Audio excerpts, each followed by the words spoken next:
Bismillahirrahmanirrahim. Nahmaduhu nusolli wa sallim ala rasulihil karim. Dari Sayyidina Abu Musa radhiyallahu anhu, baginda Rasulullah sallallahu alaihi wasallam bersabda, jika ada seseorang yang dalam pangkuannya ada uang-uang dirham yang ia membagi-bagikannya, dan ada orang lain yang menyibukkan diri dengan zikirullah, maka orang yang berzikir kepada Allah Subhanahu wa Ta'ala itu lebih utama. Bersedekah fisabilillah adalah perbuatan yang sangat mulia. Namun jika dibandingkan dengan zikirullah, maka zikir lebih utama. Betapa bahagia orang kaya yang telah diberikan taufik untuk menginfakkan hartanya dan berzikir kepada Allah Subhanahu wa Ta'ala. Disebutkan dalam hadis bahwa Allah Subhanahu wa Ta'ala selalu memberikan karunia setiap hari kepada hamba-hambanya. Setiap manusia diberi karunia menurut derajatnya masing-masing. Tidak ada anugerah yang lebih besar yang diberikan oleh Allah Subhanahu wa Ta'ala kepada hambanya daripada taufik untuk berzikir. Orang yang sibuk dengan berdagang, bertani, bekerja di kantor, dan lain-lain, jika mereka meluangkan waktu sedikit saja untuk berzikir kepada Allah Subhanahu wa Ta'ala, maka alangkah bernilainya waktu-waktu mereka itu.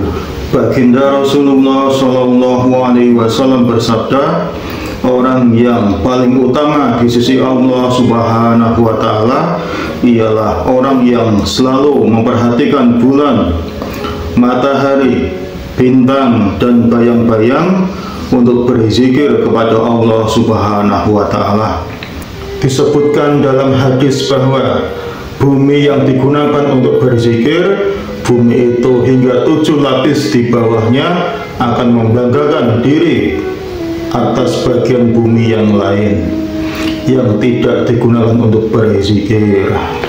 Dari Sayyidina Mu'az bin Jabal radhiyallahu anhu, baginda Rasulullah Shallallahu alaihi wasallam bersabda, orang-orang yang sudah ditetapkan masuk surga tidak akan merasa rugi dengan segala sesuatu di dunia kecuali waktu yang mereka lalui tanpa zikirullah di dalamnya. Hadis riwayat Tabrani. Setelah manusia memasuki surga, maka baru akan diketahui bahwa dengan sekali saja menyebut nama Allah Subhanahu wa Ta'ala, pahalanya sangat besar, bahkan berpahala hingga sebesar gunung-gunung. Saat itulah manusia akan merasa sangat menyesal. Sedangkan mereka yang ketika di dunia banyak menyibukkan waktunya untuk berzikir kepada Allah Subhanahu wa Ta'ala akan merasa sangat beruntung. Hafiz Ibnu Hajar rahmatullah alaihi menulis bahwa Syekh Yahya bin Mu'az Razi rahmatullah alaihi selalu berkata di dalam doanya, wahai Rabbku, malam tidak akan terasa indah tanpa bermunajat kepadamu.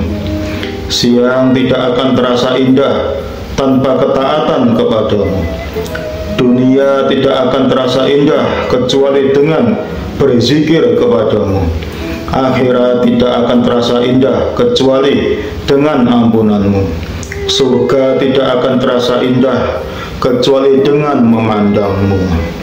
Dikisahkan bahwa Syekh Mansur bin Muqtamir rahmatullah alaihi tidak berbicara dengan siapapun setelah Isya selama 40 tahun. Diceritakan juga bahwa Syekh Rabi bin Haitsam rahmatullah alaihi selama 20 tahun selalu menulis apa yang diucapkannya di sehelai kertas, dan pada malam harinya ia akan menghisapnya, berapa banyak ucapannya yang perlu dan berapa banyak ucapannya yang tidak perlu atau sia-sia.